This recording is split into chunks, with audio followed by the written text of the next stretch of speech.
Good evening, मैं हूं doctor Mohit Saraogi and I am the director of iris IVF centre at Saraogi hospital. आज मैं आपसे बात करने वाला हूं about a very interesting topic which is social egg freezing यानी एग प्रिजर्वेशन के बारे में।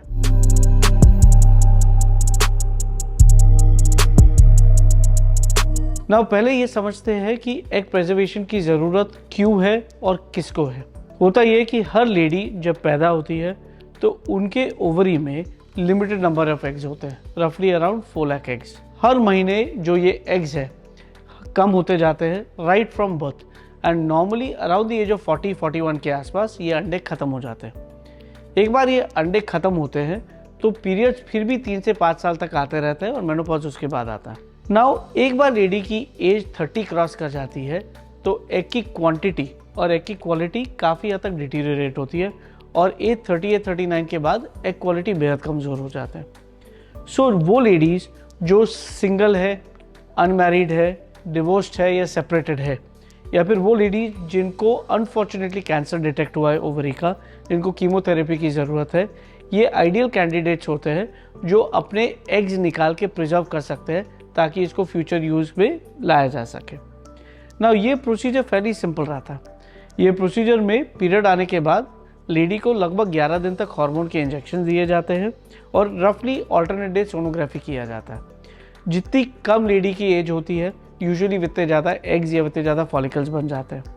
एक बार लेडी के एग रेडी हुए तो एनेस्थीसिया देके सोनोग्राफी के सहायता से ये एग निकाला जाता है और ये प्रोसीजर फैली सिंपल है और पेनलेस होता है।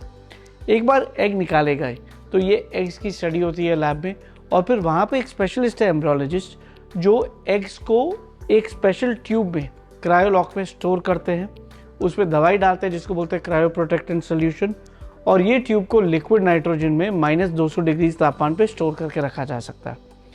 इस टेम्परेचर पे हम एग्स को थियोरेटिकली इंडेफिनेटली प्रिजर्व कर सकते हैं, यानी अगर आप 30-40 साल भी इसको स्टोर करें तो भी ये एग्स ना एज होंगे, ना ग्रो करेंगे, ना डैमेज होने के हैं। इसके बाद लेडी को भले मेनोपॉज आ जाए बट उनकी जो फर्टिलिटी है वो टेक्निकली प्रिजर्व्ड है और टेक्निकली इंटैक्ट है।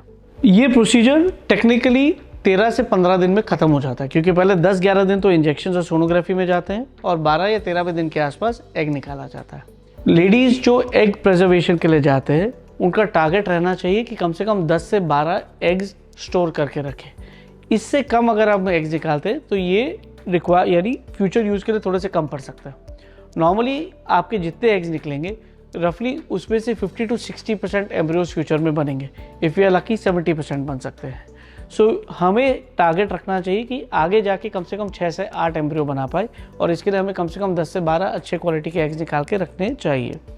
सो अगर एक सिटिंग में किसी लेडी के 6 या 7 ही एग्स मिले तो हम इनको 2 सिटिंग्स यूजुअली रेकमेंड करेंगे ताकि हमारे पास एडिक्वेट रिजर्व ऑफ एग्स रहे। इन टर्म्स ऑफ एक्सपेंस ये प्रोसीजर ज़्यादा एक्सपेंसिव नहीं होता। Depending on centre to centre लगभग 1 से 1.5 लाख के बीच में इसका टोटल एक्सपेंस आता है and then annual maintenance charge आता है ये एग्स को स्टोर करके रखने का। देन क्वेश्चन इज कि ये एग्स हम फ्यूचर में कैसे यूज़ कर सकते हैं। तो इवेंचुअली जब लेडी सेटल हो जाती है, चाहे वो यानी मैरिज हो या सेकेंड मैरिज हो एंड वो अपना बेबी चाहती है, तो उस स्टेज पे ये एग्स को हम सिंपली डीफ्रीज कर देते हैं जिसको बोलते हैं थॉइंग मेडिकल लैंग्वेज में। फिर पार्टनर का स्पर्म सैंपल लिया जाता है।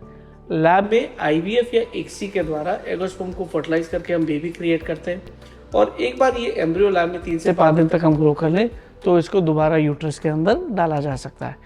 फिर एक बार यूट्रस से ये एम्ब्रियो को कैच किया तो ये बाकी प्रेगनेंसी की तरह ही आगे बढ़ता है।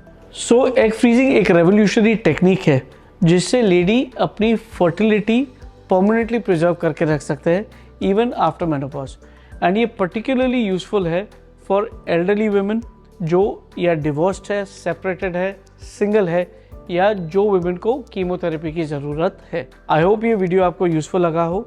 अगर यूज़फुल लगा है तो आप अपने चैनल पे ज़रूर सब्सक्राइब एंड क्लिक करिए। Thank you and have a good day.